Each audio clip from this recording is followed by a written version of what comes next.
আজ থেকে অলমোস্ট 9 বছর আগে স্বপ্ন দেখেছিলাম বিদেশ যাওয়ার, যখন আমি পাসপোর্টটা তৈরি করছিলাম। পাসপোর্ট তৈরি হওয়ার পর আমার পাসপোর্টটা 9 বছর বয়স হয়ে গেল। এখন যাচ্ছি প্রথমবার, আমার জীবনে প্রথমবার বিদেশ যাত্রায়।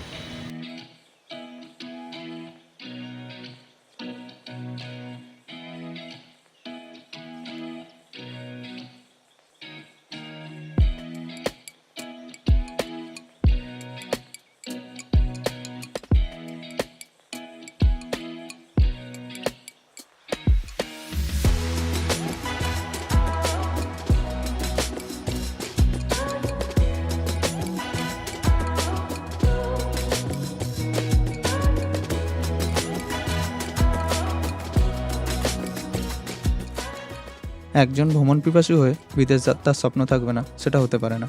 আমিও অনেক ছোটোবেলা থেকেই স্বপ্ন দেখেছিলাম বিদেশ যাত্রা করব, তাই আজ সেই স্বপ্নটা পূরণ করতে চলেছি। একদিন সকালে হঠাৎ ব্যাগপত্র গুছিয়ে বেরিয়ে পড়েছিলাম। আমার বাড়ি থেকে মাত্র 10 টাকার বিনিময়ে অটো করে পৌঁছে গেছিলাম 1 নম্বর এয়ারপোর্ট গেটের কাছে। এখন এই ভিআইপি 1 নম্বর বাস স্ট্যান্ডে নামলাম আর এখান থেকে হেঁটে যাচ্ছি। এখান থেকে ভিআইপি শুরু আর কি। আর এই যে সামনে যে ব্রিজটা দেখা যাচ্ছে, ওই ব্রিজটা এয়ারপোর্টের দিকে ঢুকে যাচ্ছে।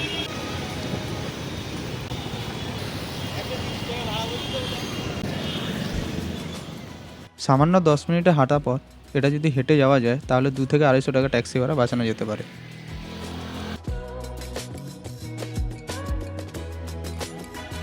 চলে এসেছি কলকাতা এয়ারপোর্ট টার্মিনালে। এটা টার্মিনাল 2। ইন্টারন্যাশনাল ফ্লাইট ধরার জন্য মেন হচ্ছে দুটো গেট, একটা হচ্ছে গেট নাম্বার 4 AB আর একটা হচ্ছে গেট নাম্বার 5 AB। এবার এই দুটো গেট থেকে ইন্টারন্যাশনাল ফ্লাইট ধরার জন্য এন্ট্রি করা হয়। বাকি যে 1, 2, 3 নম্বর গেট আছে সেটা হচ্ছে ডোমেস্টিকের জন্য। এই যে নিচে যে ফ্লাইটটা দেখা যাচ্ছে 11টা 5-এ কুয়ালালামপুর এয়ার এশিয়া। এখনও পর্যন্ত এটা সময়তেই আছে। এয়ারপোর্টের ভেতরে এখন আমি চলে এসেছি। আমার ফ্লাইট হচ্ছে রাত্রি 11টায়, কিন্তু দুপুর 12টার মধ্যেই আমাকে এয়ারপোর্টে চলে আসতে হয়েছে। তার বিভিন্ন কারণ আছে, অনেক হয়তো দেখলেই বুঝে যাবে। অনেকক্ষণ আমাকে থাকতে হবে।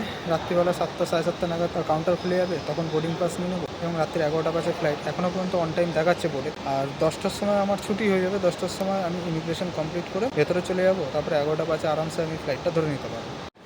একটা কথা আমি বলে দিই, আমি যে দেখালাম 5 নম্বর গেট এবং 4 নম্বর গেট, এই দুটো গেটের মধ্যে মেন পার্থক্যটা হচ্ছে যদি কারোর ইন্ডিগো বা এয়ার এশিয়া, এয়ার আরবিয়া এই ধরনের ফ্লাইট থাকে, তাহলে এই 5 নম্বর গেটটা দিয়ে আসতে হবে। এসে এইখানে এই এইচ কাউন্টারে এয়ার এশিয়া দিয়ে দেয়। বিমান বাংলাদেশও এখানে চলে এবং ইন্ডিগো এয়ারলাইন্সও এখানেই চালু হয় কাউন্টার। আর এইদিকে যে জি কাউন্টারটা আছে, এই যে 5 নম্বর দিয়ে ঢুকে এখানে হচ্ছে জি কাউন্টার। এয়ার আরবিয়া অথবা কোনো সময় মালয়েশিয়ান এয়ারলাইন্স এগুলো দিয়ে দেয়। এটা 5 নম্বর গেট থেকে ঢুকলে সুবিধা হয়। 4 নম্বর গেট থেকে ঢুকলে জি কাউন্টারটা রাইট সাইডে পড়ে, আর এদিকে পড়ে হচ্ছে এফ কাউন্টারটা বাঁ দিকে।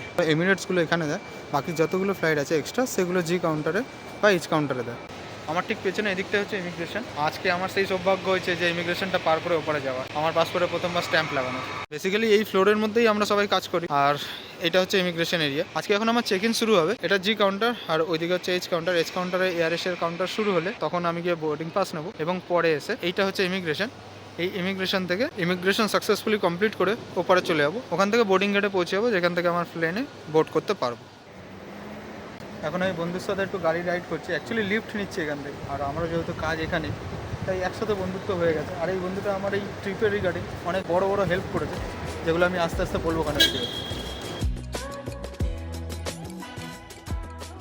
আমার মতন আমার সহকর্মী বন্ধুদেরও খুব এক্সাইটমেন্ট ছিল, কারণ গ্রুপের কেউ একজন তো বাইরে যাচ্ছে। আমার কোনো ট্রিপ কোনো সমস্যা ছাড়া সম্পূর্ণ হয় না, সেটা বিদেশ যাত্রাই কেন না হোক। সমস্যাটা তো এইবার আসতে চলেছে, কিন্তু তখন এই বন্ধুগুলো আমার পাশেই ছিল।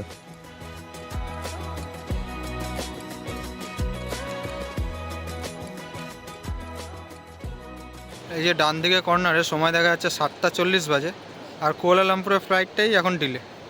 রাত্রির 1:30 নাগাদ করেছে ফ্লাইটটা, 1:50। এখন যখন চেক ইন স্টার্ট হওয়ার টাইম, মানে যখন গিয়ে আমি বোর্ডিং পাসটা নেবো, ঠিক সেই টাইমে গিয়ে এখন দেখা যাচ্ছে যে ফ্লাইটটা ডিলে। 2 ঘন্টা 45 মিনিটের ডিলে থাকবে। এতক্ষণ কী করে সময় কাটাবো বুঝতে পারছি না। অনেকক্ষণ বসে থাকার পর রাত্রি 10টার সময় আমার ডিউটি ছুটি হলো, কিন্তু এখনও পর্যন্ত এখানে নর্মালি বসে আছে, কারণ ফ্লাইটটা আমার অনেক লেট হয়ে গেছে, 3.5 ঘন্টার উপরে। এখন বলছে 2:35 ছাড়বে রাত্রিবেলা, আর এখন বাজে সবে 10টা 19। রাত্রে খাওয়া দাওয়ার ব্যাপারে এই যে পাশে যে ভাইটা বসে আছে আমাদের সাথে একসাথেই আশেপাশেই কাজ করে, একই স্টোরে নয় বাট আশেপাশে, তাই এ বাড়ি থেকে খাবার বানিয়ে আনার কথা গতকালই বলে রেখেছিলাম। ফ্লাইট যদি ডিলে না হতো তাহলে এতক্ষণে খেয়ে হয়তো ইমিগ্রেশন করে নিতাম, কিন্তু এখন যেহেতু ফ্লাইট ডিলে হয়ে গেছে তাহলে বসে রয়েছি, কিছু করার নেই। 2:30 মানে মোটামুটি এখান থেকে 1টা বা 1:30 নাগাদ আমাকে ইমিগ্রেশন করতে হবে। দুবার দুবার মেসেজ এসছে ফ্লাইট ডিলে। প্রথম মেসেজটা এলো তখন 1:45 টাইম ছিল, তারপরে আবার সেকেন্ড মেসেজ এলো যে 2:35। এখন আমরা কি করবো, এখন বসে আছি, চেষ্টা আছে আর 15-20 মিনিট কাটিয়ে দিই, তারপরে খাওয়াটা খেয়ে নেবো। একটু যদি দেরি করে খাই তাহলে সকাল পর্যন্ত কোনো অসুবিধা হবে না। সকালের কিছু স্ন্যাক্স টিফিন তো আমার ব্যাগে আছে। এখন আমার সমস্যাটা হচ্ছে এটা যে যত দেরি করে আমি এখান থেকে বেরোবো তত দেরিতে আমি ওখানে পৌঁছাবো। এখন আমার অ্যারাইভাল টাইম দেখাচ্ছে 9টা বা তারপরে আরও, তাহলে আমার কি হবে, 9টায় যদি এয়ারপোর্টে পৌঁছাই আর এয়ারপোর্ট থেকে আবার সেন্টারে যাওয়া, সিটি সেন্টারে যাওয়া, সেইখান থেকে অন্য কোথাও ঘোরার যে প্ল্যান সেগুলো আমার পুরোটা ম্যাচাকার হয়ে যাচ্ছে। এখন সময়ের কিছুটা আগেই আমরা খাবারটা খুলে ফেললাম, কারণ এই ভাইটার নাইট ডিউটি আছে, ওকে সারা রাত ডিউটি করতে হবে, তাই জন্য খুলে ফেললাম। এর ওয়াইফ বানিয়েছে খাবারটা আমাদের জন্য। কি বানিয়েছে ভাই একবার বল? এটা কড়াই পনির। আমি ঠিক জানি না, খেতে জানি। মানে পনিরটা কি কড়াইতে বানিয়েছে বলে কড়াই পনির? আচ্ছা যাই হোক, এর সাথে আমাদের রুটি আছে আর একটুখানি স্যালাড নিয়ে এসছে, স্যালাডের সাথে কড়াই পনির। থ্যাংক ইউ অনি, এত সুন্দর একটা খাবার বানিয়ে দেওয়ার জন্য। এত দূর যাচ্ছি, তার আগে পেট ভরে খাইয়ে পাঠানোর জন্য অসংখ্য ধন্যবাদ। ভালোই হয়েছে, টেস্টটা কিন্তু খুব সুন্দর হয়েছে।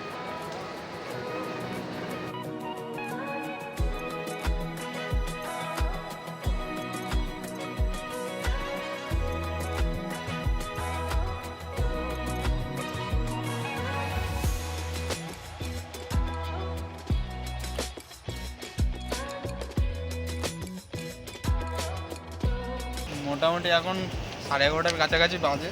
পুরো বরযাত্রীর মতন আমাকে নিয়ে গেছে এই যে দুজন। পাসপোর্ট দেখিয়ে বোর্ডিং পাস হয়ে গেছে, লাইফের ফার্স্ট ইন্টারন্যাশনাল বোর্ডিং পাস এখন আমার হাতে। ভাই মানে আমাকে এইভাবে নিয়ে যাওয়ার পেছনে তোদের উদ্দেশ্যটা কী ছিল?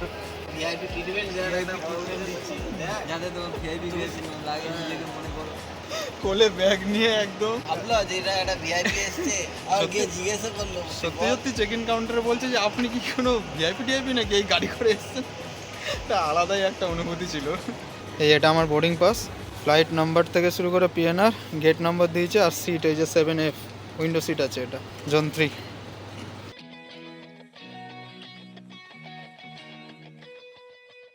রাতের এখন টাইম হয়েছে 12:30। একদম এনার্জি নেই। কালকে রাত্রেবেলা জামা কাপড় গুছিয়েছি, গিয়ে রাত্রে ঘুমিয়েছি প্রায় 1:30 থেকে 2টো নাগাদ। সকালবেলা 6টায় উঠেছি, ব্যাগপত্র আবার একটুখানি ঠিকঠাকভাবে মেনটেন করে নিয়েছি। নেওয়ার পর যখন আমি ডিউটি বেরোই তখন প্রায় 11টার কাছাকাছি, 11:30টার কাছাকাছি বাজে। তখন থেকে এখানেই আছি, পর্যন্ত মাত্র 4 থেকে 5 ঘন্টা ঘুমিয়েছি। শরীরে একদম এনার্জি নেই। ফ্লাইটটা যে এত দেরি করলে এখন প্রায় 3টের সময় ছাড়বে বলছে। সবার প্রথমে আমার ফ্লাইটটাই দেখাচ্ছে যেটা ডিলে, রাত্রির 2:35, 11:05। আর এখন সময় হয়েছে 1:13, এখানে টাইম দিয়েছে 1:13। এখন প্ল্যানিং এটা যে এবার ব্যাগপত্র নিয়ে ভেতরে যাবো। এই বেচারা রাত্রে ঘুমের দরকার ছিল, ঘুমাতে পারিনি, আমি ওকে জাগিয়ে রেখে দিয়েছি। জীবনে তো কোনো সময় ইমিগ্রেশনটা পার করে দেখিনি, যে আমার পেছনে যে ইমিগ্রেশন রয়েছে, লাইফে ফার্স্ট টাইম আজকে পার করব। এই ভাইটা ছিল বলে আজকে আমার রাত্রে খাওয়াটা হয়েছে, নাহলে এখন কিন্তু পেটের মধ্যে ছুঁচো নিয়ে মারামারি করতাম। একটু রিলিফ আছে সেই জায়গাটা। এখন বাথরুম গিয়ে পুরো ফ্রেশ হয়ে গেছি যাতে প্রেশারটা না আসে প্লেনের। যদি এখনো 2 ঘন্টা অপেক্ষা করতে হবে, তারপরে আমাদের ফ্লাইট। চল ভাই আসি, ঠিক আছে, খেয়াল রাখিস, ঠিক আছে, আসছি, দেখি ইমিগ্রেশনটা করি। ইমিগ্রেশনের এই পাসটা আমার কাছে একদম নতুন, প্রথমবার তো, তাই কিছুটা আমরা দুজন মিলে হেঁটে হেঁটে ঘুরে দেখেছিলাম। ফ্লাইটের এখনও টাইম বাকি ছিল।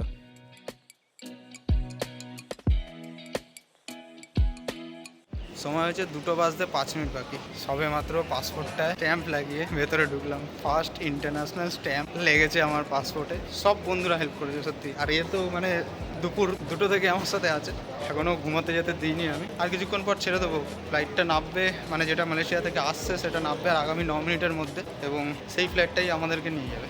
কিন্তু এনার্জি একদম নেই যে চলো মোবাইল তুলি আর ভিডিও বানাই। মনে হয় এখন কোথাও ল্যাদ খেয়ে বসে থাকি আর মানে অপেক্ষা করি শুধু কী করা যায় তার জন্য।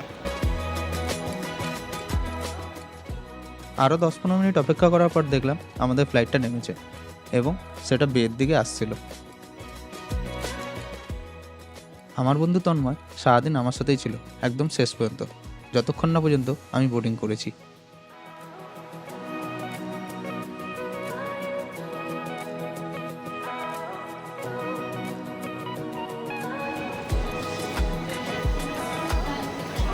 সময় এখন রাত্রির 2:25, এখন আমাদের বোর্ডিং শুরু হয়েছে।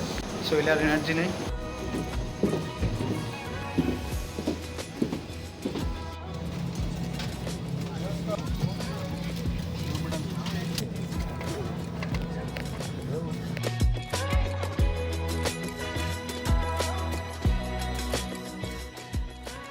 এক্সাইটমেন্ট, টায়ার্ডনেস, ভয় এই সব কিছু নিয়ে প্লেনের সিটে বসে গেছিলাম এবং প্রথমবার কলকাতা ও ভারতের মাটি ছেড়ে আকাশপথে উড়ে চলেছিলাম বিদেশের পথে।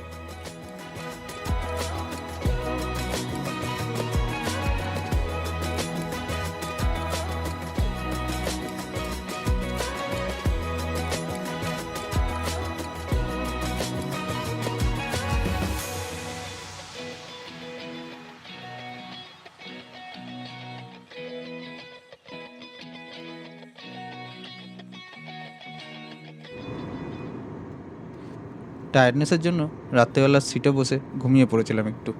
যখন চোখটা খুললো তখন দেখি বাইরে আলো ফুটেছে। মালয়েশিয়া ভারত থেকে 2.5 ঘন্টা এগিয়ে, সেই জন্য সকালটাও এদিকে তাড়াতাড়ি হয়েছে। এই যে জানলার সিটটা আমি পেয়েছি, এই জানলার সিটটা পাওয়ার জন্য কিন্তু তন্ময় আমাকে অনেক হেল্প করেছে। কারণ এয়ার এশিয়াতে সবথেকে কম টিকিটের পয়সা নিলেও বাকি জিনিসের কিন্তু দাম নেয়। যেরকম উইন্ডো সিট হোক বা আয়েল সিট, যে কোনো সিট যদি আমরা নিজেরা চুজ করি তাহলে সেটার জন্য আলাদা পয়সা দিতে হয়। আমার যে জানলার পাশে সিটটা, এটার ভাড়া ছিল প্রায় 1200 টাকার মতো। তন্ময়ের একটু কানেকশন ছিল, সেই জন্য আমার এই সিটটা করে দিতে পেরেছে। প্রায় 4 ঘন্টার কাছাকাছি আকাশে থাকার পর প্লেনটা মালয়েশিয়া মাটিতে ল্যান্ড করলো।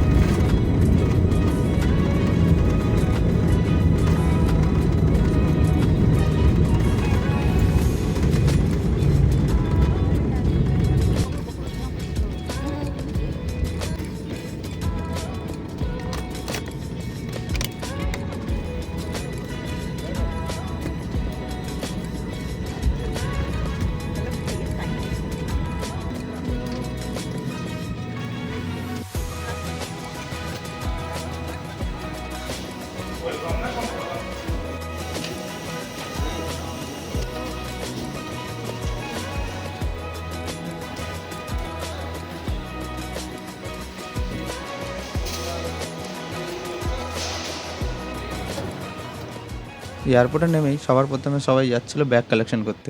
যেহেতু শুধুমাত্র হ্যান্ডব্যাগ নিয়ে গেছিলাম, তাই আমার ব্যাগ কালেকশনের কোনো ব্যাপার ছিল না। তো ইমিগ্রেশন ডান করে এখন বাইরে বেরোলাম, মানে জাস্ট ইমিগ্রেশনটা করেই বেরোলাম। ওখানে জিজ্ঞেস করলো কী কী, সেগুলো আমি পরে একটা জায়গায় বসে বলছি। এখন সিমের কাউন্টারটা খুঁজছি, যেখান থেকে সিম কার্ডটা নেবো, তারপরে বাস বুকিং করে যাব কেএল সেন্ট্রালের দিকে। মানে কেএল সেন্টারে যাওয়ার জন্য আমাকে হয় ট্রেন নিতে হবে, নালে বাস, নালে গ্র্যাব। তো এখান থেকে যাওয়ার জন্য আমি বাসই নেবো অবভিয়াসলি, কারণ ট্রেনে প্রায় 1000 টাকার মতন খরচা আছে, আর বাস নিলে আমি 2 থেকে 250 টাকার মধ্যে পৌঁছে যাবো কেএল সেন্ট্রাল। এখানে আমি আর বেশি পয়সা খরচা করবো না, অলরেডি অনেক সময় চলে গেছে। আমার একটা যে প্ল্যান ছিল সেটা অলরেডি ক্যান্সেল হয়ে গেছে, কারণ এখানে এখন সকাল 11টা বাজে। এখান থেকে কেএল সেন্টার পৌঁছাতে 12টা, আর 2টোর সময় হোটেল চেক ইন। তো এখানে প্ল্যান আছে এখান থেকে সোজা হোটেলেই চেক ইন করবো, তারপরে দেখি কী করা যায়। এয়ারপোর্টে বিভিন্ন ধরনের সিম কার্ডের শপ অলরেডি ছিল, কিন্তু আমার সিম কার্ডটা আমি ভারত থেকেই বুক করে এসেছিলাম। এই টিউনটকের সিমটা আমার খুব কনভিনিয়েন্ট মনে হয়েছে এবং সস্তাও মনে হয়েছে, সেই জন্য এটাই নিয়েছিলাম।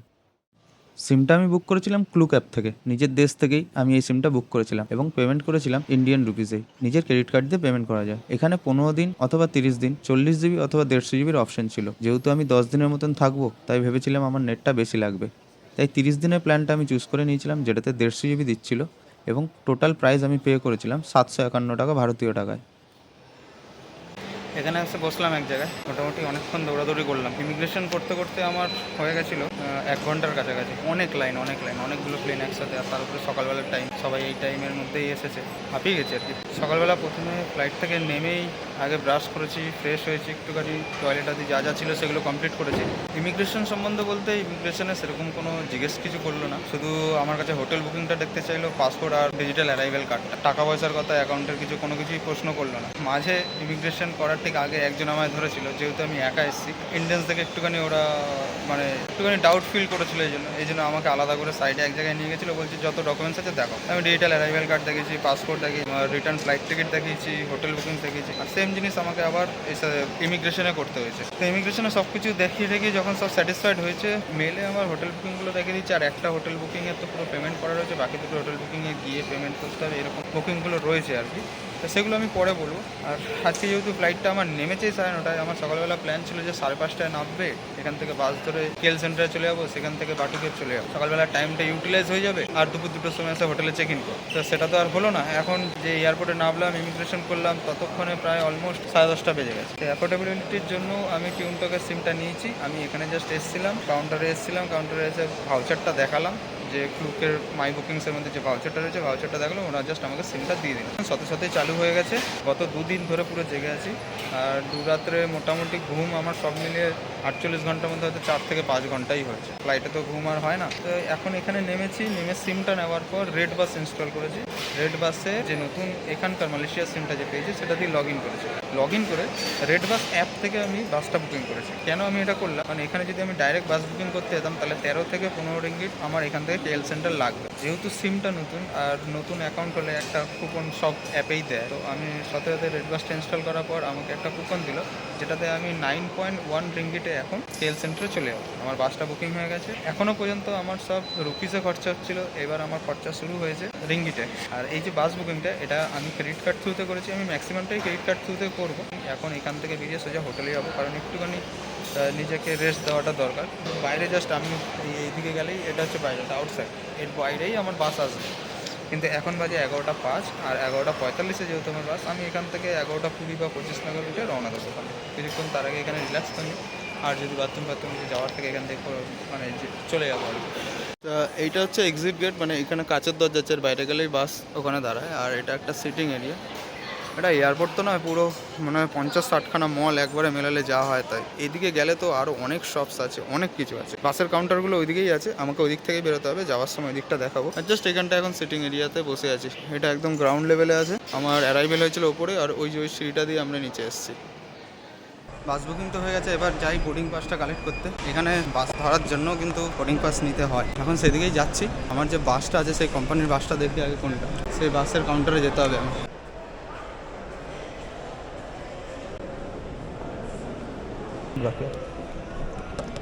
This is my online booking. Pay 1 ringgit, okay. Okay.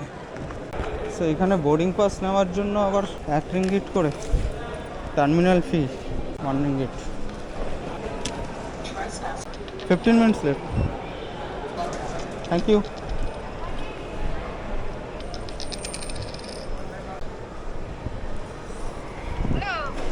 নেমে গেছি এই এয়ারপোর্টের বাইরে, এই যে বেরাচ্ছি এখন। বাস ধরবো, তাই পিলার নাম্বার দেখছি। A6 পিলারে যেতে হবে, এই যে A6 পিলার। ঠিক আছে। A6 নম্বর প্ল্যাটফর্মে এসেছি। এই যে এটা হচ্ছে A6, এটা A7, মাঝখানেটা অন্য কিছু একটা লেখা আছে, বে A10 বা কিছু। এটা হচ্ছে A6। বোর্ডিং পাসে লেখা আছে 11:45 বাস ছাড়ার টাইম, আর 11:30 হচ্ছে বোর্ডিং টাইম। কিন্তু বাসই তো আসেনি এখনো। এসি বাস একদম ফার্স্টের দিকে সিট নিয়েছি, কারণ আমার একটুখানি মোশন সিকনেস আছে, তাই জন্য বাস চললে পিছনে বমি পায় আমার। আর এটা হচ্ছে সেই বিদেশের মাটি, সেই দেশের মাটিতে পা দিলাম।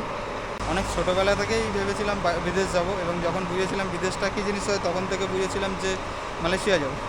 তাই এসে গেছি আজ আমি মালয়েশিয়া। সত্যি কথা বলতে সকাল থেকে কিছু খাইনি। সেই ভাইটা আমাকে রাত্রেবেলা রুটি খাওয়াইছিল, একটু ভারী খাবার খেয়ে নিয়েছিলাম বলে এখনও পর্যন্ত ঠিক আছে। ব্যাগে আমার অনেক খাবার আছে, কেক আছে, বিস্কুট আছে, কিন্তু খুব টায়ার্ড ফিল হচ্ছে। তো এখন একটা কুকিজের প্যাকেট বের করে নিয়েছি, এটাই এখন খেয়ে নেবো। মানে জাস্ট বাসে উঠি, তারপরে 1 ঘন্টার তো রাস্তা আছেই। হোটেলে পৌঁছাই, আগে খাওয়া দাওয়াটা তখন দেখছি।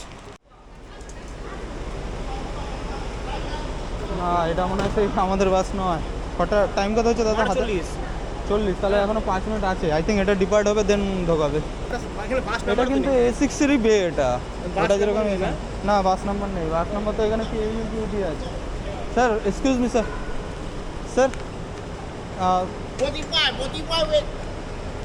45 ওয়েট। হ্যাঁ, নাগের বাজার। কোথাকার মানুষ কোথায় যাবি? দেশের মানুষ বিদেশে না। আমি ঘুরতে এসেছি। এখন কেএল সেন্টারে যাবো, তারপর পাশাস্তানিতে যাবো।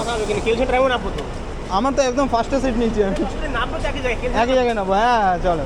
আচ্ছা এইটা আমার একদম 1, কারণ আমার আবার একটুখানি মোশন সিকনেস আছে, প্রবলেম আমার, এই জন্য সামনে দেখে নিই। বাসের টিকিট টোটাল কত বলো? আমার 10। কেন? অনলাইনে কাটলাম। Belum sejam. Yeah. Berapa itu? So this is okay. Okay. Okay. Next bus. Thank you. দেখা হবে যদি দেখা হয়।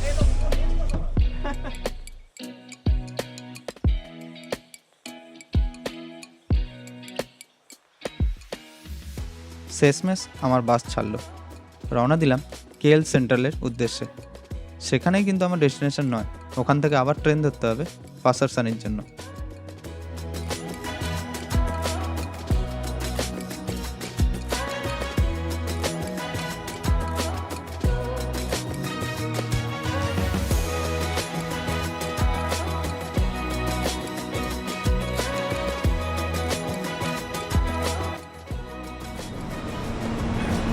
পৌঁছে গেলাম কেএল সেন্ট্রালে। বাস থেকেই পেছনেই নামলাম। পুরো পাক্কা 1 ঘন্টার রাস্তা ছিল, প্রায় 50 কিলোমিটারের মতো। পাসারসানি স্টেশন যাওয়ার জন্য এখন বোমবাক লাইনের ট্রেনটা ধরতে হবে, মাত্র একটাই স্টেশন। এটা হচ্ছে কেএলআই ট্রানজিট, তার মানে এটা হচ্ছে এয়ারপোর্ট লাইন। তো বিশাল বড় একটা ম্যাপ রয়েছেই।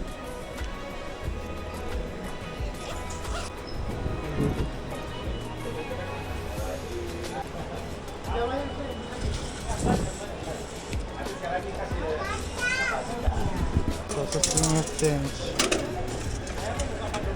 70 টিকিট পেয়ে গেছি, আর 70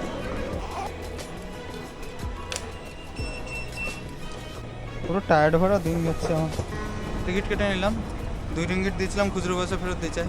হাতে টোকেন রয়েছে, সে দিল্লির মেট্রোর মতন টোকেন, এখন আমাদের যেটা কলকাতা মেট্রোটাও করেছে।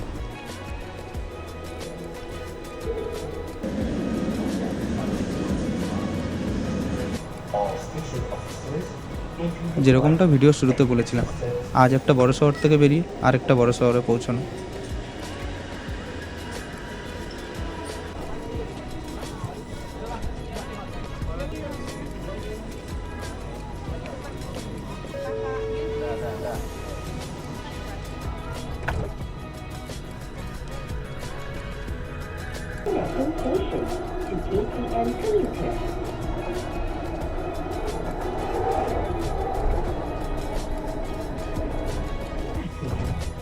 Thank you.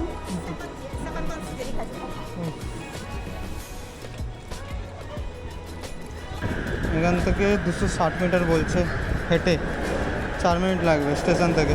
তাহলে হেঁটেই চলে যাই।